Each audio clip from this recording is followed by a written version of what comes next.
Korea to Germany, from Alaska to Puerto Rico. All over the world, the United States Army is on the alert to defend our country, you, the American people, against aggression. This is the big picture. An official television report to the nation from the United States Army. Now, to show you part of the big picture, here is Sergeant Stuart Queen. Welcome again to the big picture. Today, our Army cameras will be trained into several corners of the globe to bring you a pictorial report of on-the-spot Army news. Our first report is on the Army's development of television for use on the battlefield. TV history in the making. The Army's first mobile television unit arrives at West Point to cover the Military Academy's summer maneuvers. Special equipment, transmitter, receivers, power bands roll onto the field to provide an on-the-spot record of the mock warfare as it unfolds. In the command post a few miles away, the staff will be able to study the battle as it develops on a TV screen. These Signal Corps men are assigned the important task of discovering TV's role in modern warfare. To accomplish their job, they are provided with the finest equipment. They are highly trained technicians in video transmission. At a sand table mock-up, 3 TV cameras go into action. While on the field classroom, 180 cadets receive instructions. In the central video control room, 3 live pictures are produced on monitor screens. Technicians select the picture best suited for transmission to the audience at their receiver sets.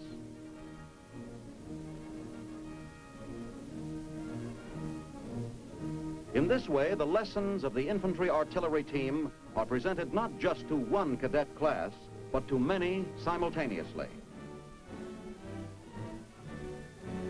Lecture and training aids are coordinated by the TV camera.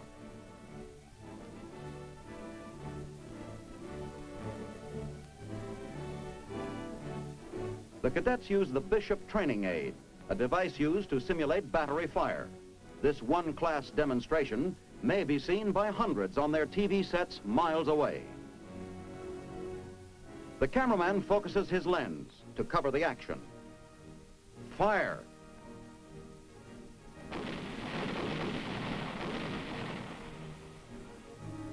Demonstrations like this are proving the enormous value of TV as a military training aid.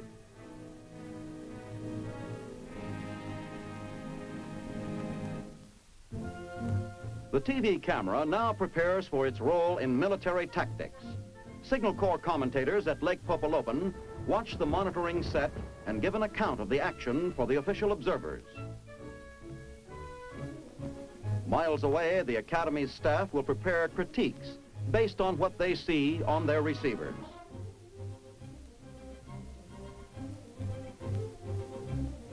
The combat-equipped company of cadets prepare for a simulated assault on an enemy beachhead 200 yards away. The action is presented to the audience as it happens. Combined audio and video is fed to TV film recording equipment to any point up to 20 miles away.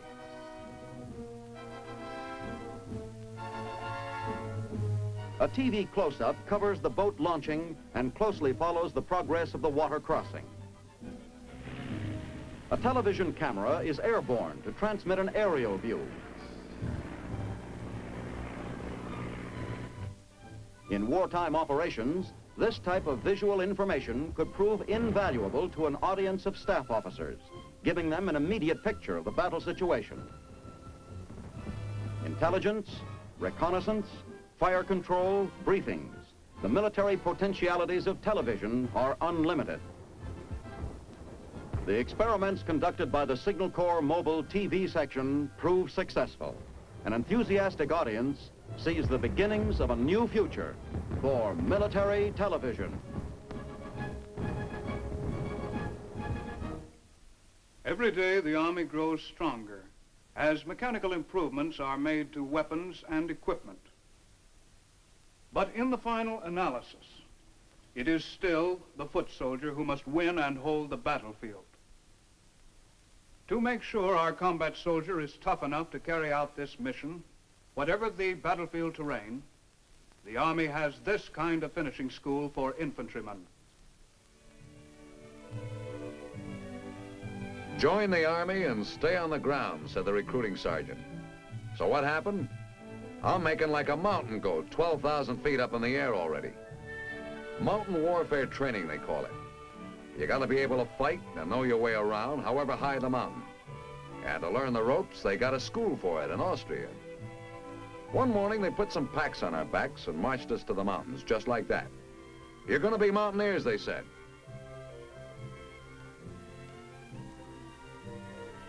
It was a kind of day infantrymen just love. Rain poured down steadily as we gathered round the instructor, and a steady trickle of water running down the back of your neck felt good when stopped. Before you can learn how to climb mountains, you gotta be able to walk on them, said the instructor. Of course, he forgot to tell you he was gonna tilt the floor to a crazy angle. You ever tried walking on an uphill grade covered with ball bearings?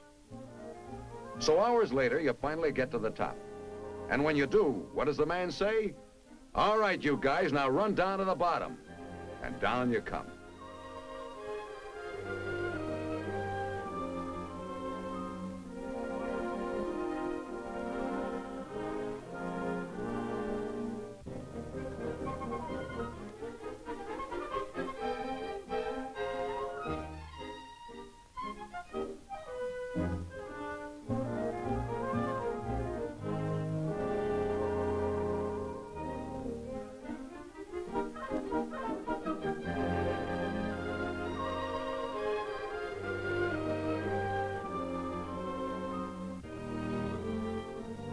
Now that you've mastered mountain walking, you must learn a few hand and foot holds, which will help you turn into a human fly.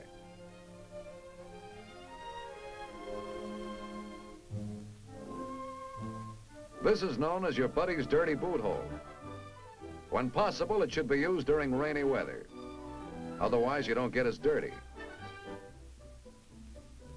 You're on your own now, boy. Using hand and feet and sometimes your knees, you just gotta climb that rock face. You know the handholds. Just do like the man said. What's that, boy? Nothing to hold on to. Great old white hat would just love that. You're learning fast, boy. See, I knew you'd make it. Yep, this is the top. What do you do now? Why, boy, you're new, ain't you? You climb down again, boy.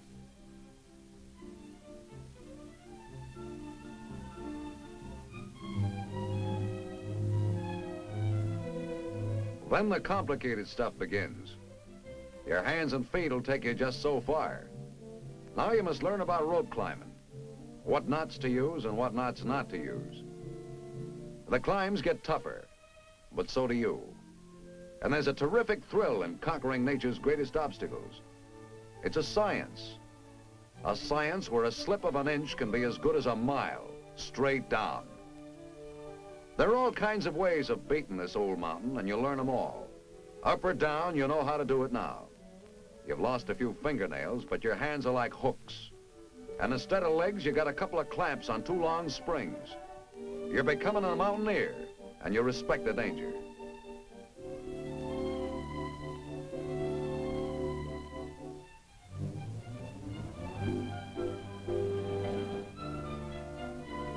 This business isn't funny anymore.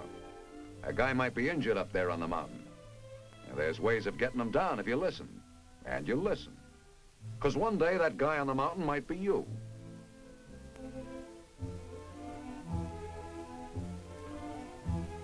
There are many ways of evacuating the wounded from a mountain. You have to learn the right way. How to lash a man to a stretcher and keep him there is all part of the training. He's got to be tied down tight, for his journey to safety can be rough and dangerous.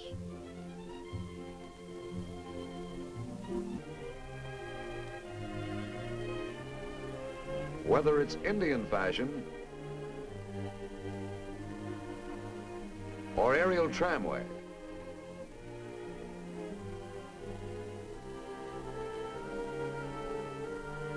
it's the final stage of the course now. You've learned how to climb up the impossible. Now you must learn how to make a rope bridge so you can climb from one impossible to the other. And once you've made it, you've got to know how to get across it. It's easy. They show you how it's done. And then it's your turn.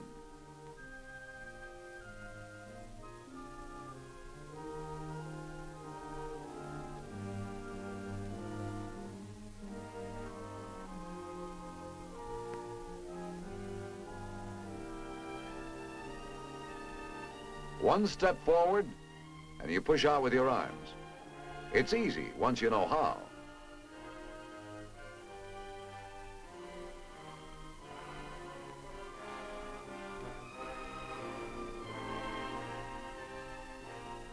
By graduation day, all the hours of practice have paid off.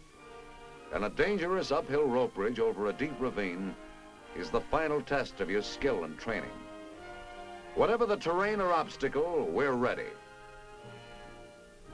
There ain't a mountain in the world that can scare us. A little-known role in the Army's many activities, but one of the most important on the battlefield, is that of the Army pilots, the soldiers who fly the Army's planes. We take you now to an airfield in Korea, where a mission is about to begin.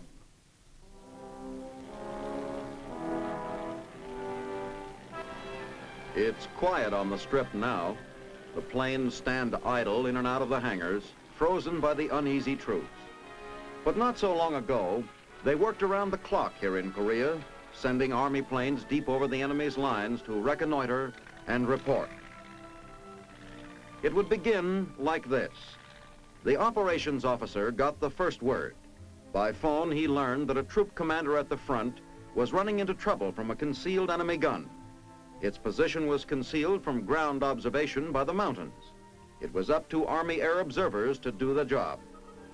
Assigned to the task were an Army pilot, an observer, and a small Army plane.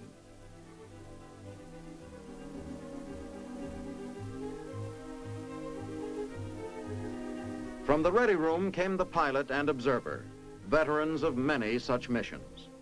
First, it's to the operations center to get briefed. Trying to find that gun can be like looking for a needle in a haystack. So get all the information you can before takeoff. Whether you find it or not might mean the difference of a lot of lives saved or lost. It can be hot up there too while it lasts, so slip on a flak vest. Your life has been saved twice by it already. You don't need convincing.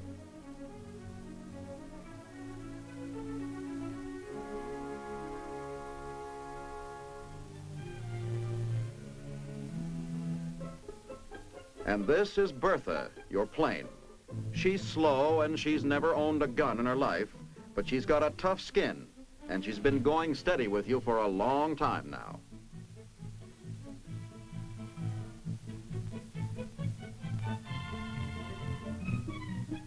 Before every mission, the plane must be checked over completely with the mechanic who keeps her in trim. She's been shot at and peppered with small arms fire, but she's never failed to bring you home yet.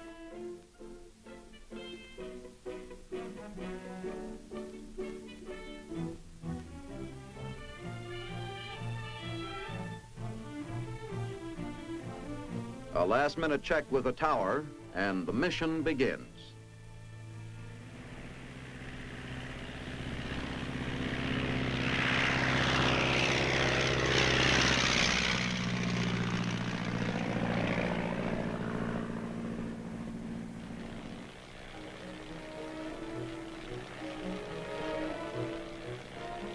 You stay high until you get over the enemy's lines, but all the way, you keep your eyes peeled for trouble.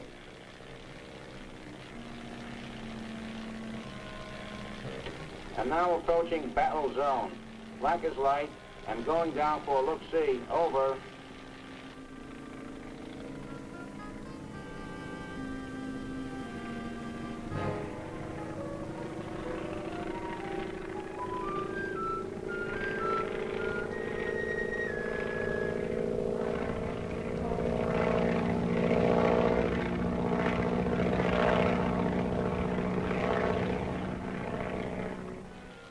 Target spotted. 0152 at Mike 773. A closer look to confirm the position, and then up and home as quick as you can.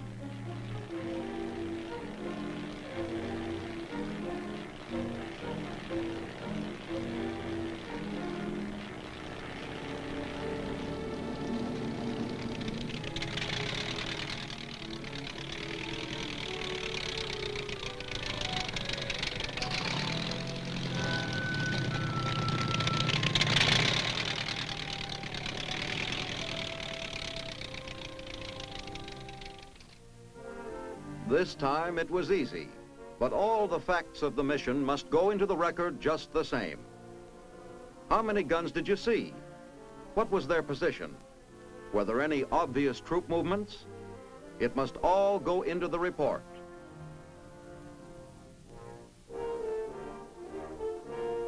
Day and night during the Korean campaign, our Army pilots and observers flew their missions over enemy territory, their only protection a .45 strapped to their leg, and an abiding faith in their own flying skill.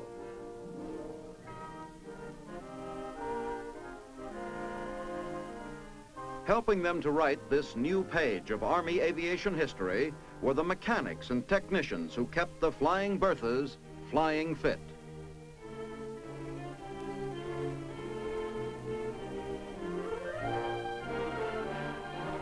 Theirs was not such a glamorous role, but it was every bit as important. They were part of the great Army team which fought so well in Korea without ever firing a shot. Today, the crewmen and planes of Army aviation stand ready still, awaiting the outcome of peace. Small planes, unarmed and slow, but doing a big job. A man-sized job. Man-size. That's an expression you hear a lot in the Army. We'll make a man of you, says the sergeant to the trainee. Any ex-Army man will know that this is what he meant.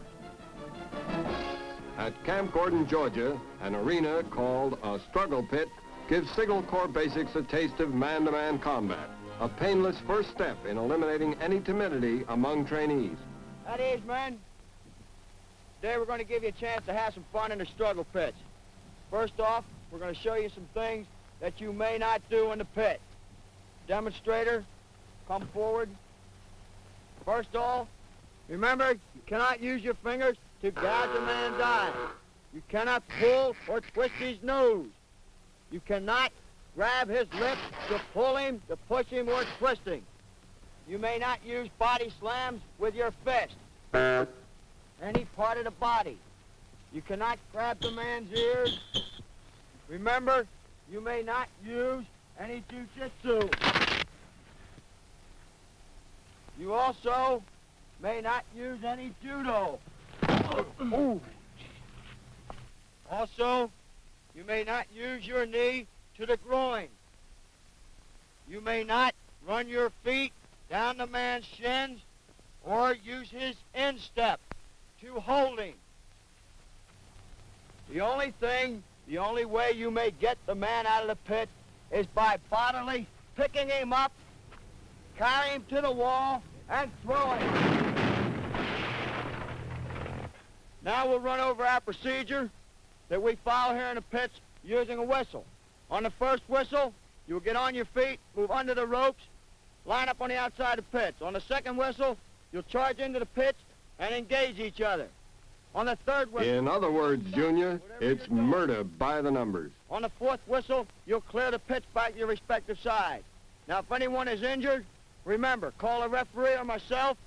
We'll blow the whistle, everybody stops, and we get him out of there. Are there any questions? Is there a doctor in the house?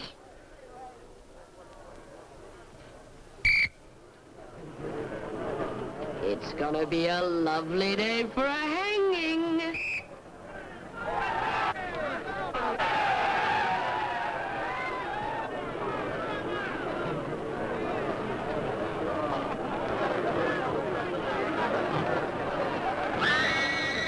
Joey, is my daddy in there?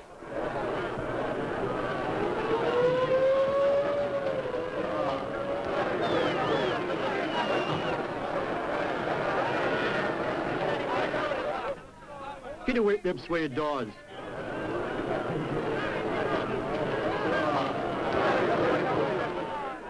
Gee, you don't have to get sore. I can take a hint.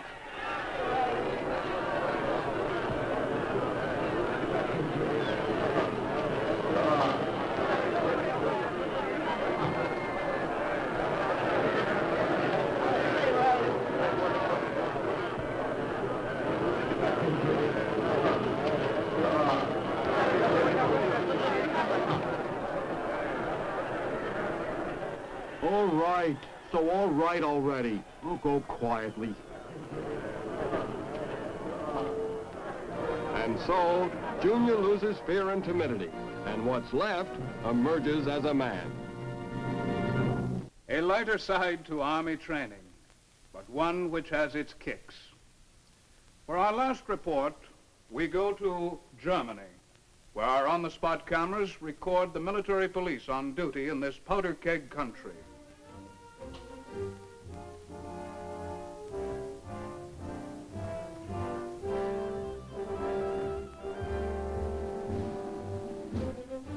Of all the American troops stationed in Europe, it is the military police in Germany who come closer than anybody to the tensions of this strategic area.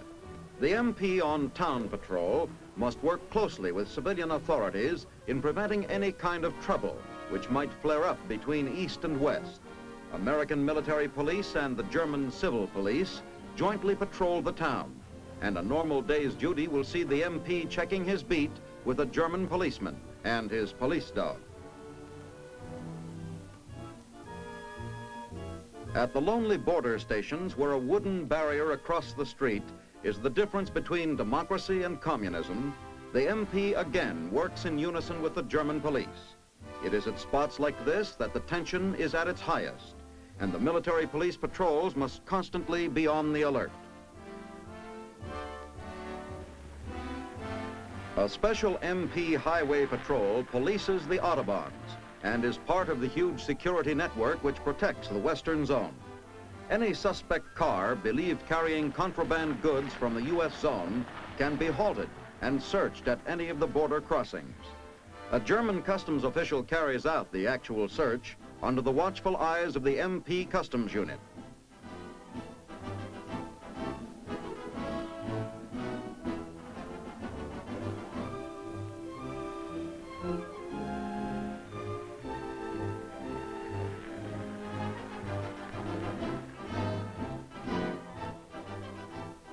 Freight trains entering the East Zone are checked by the MP Customs Unit. Men trained to look for strategic materials and phony documents search the manifest to make sure the consignment is in order. By the end of his very full day, the MP in Germany is ready for bed. But he doesn't always get a good night's sleep. Sometimes this happens.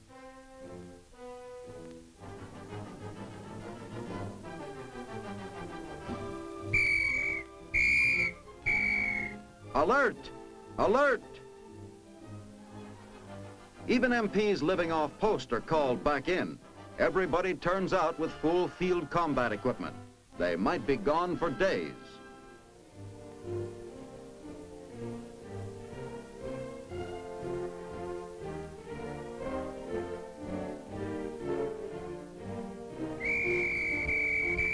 If they are wanted, the MPs are ready to turn out for any emergency at a second's notice.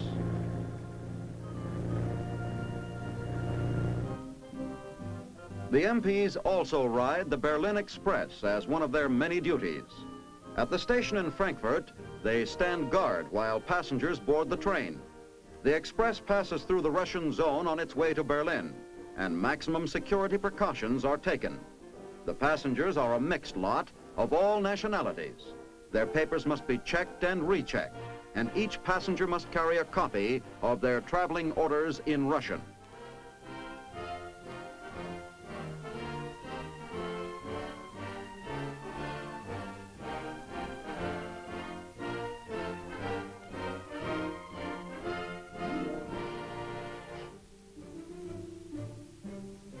It takes a lot of paperwork and permits to travel on this train. Once on board, the passengers must stay there until Berlin is reached in the morning. The tensions of a journey on this express are reflected in the face of the German train guard.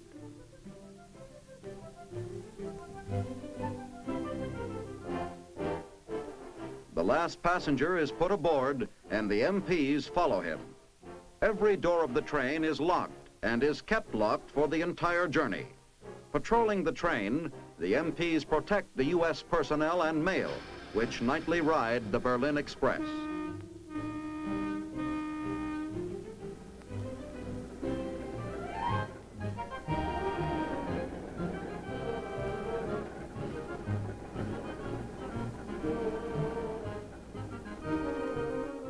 Every day, the military police in Germany stand inspection before going out on duty. Standards are high, but these men are veterans, carefully trained for their difficult job.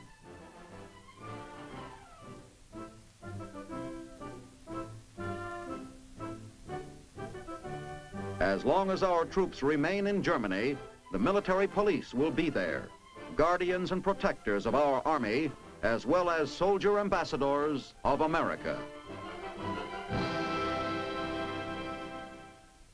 Next week, the Army will bring you another pictorial report on your Army at home and overseas. Now, this is Sergeant Stuart Queen inviting you to be with us then. The Big Picture is a weekly television report to the nation on the activities of the Army at home and overseas. Produced by the Signal Corps Pictorial Center. Presented by the U.S. Army in cooperation with this station. You can be an important part of the big picture. You can proudly serve with the best equipped, the best trained, the best fighting team in the world today, the United States Army.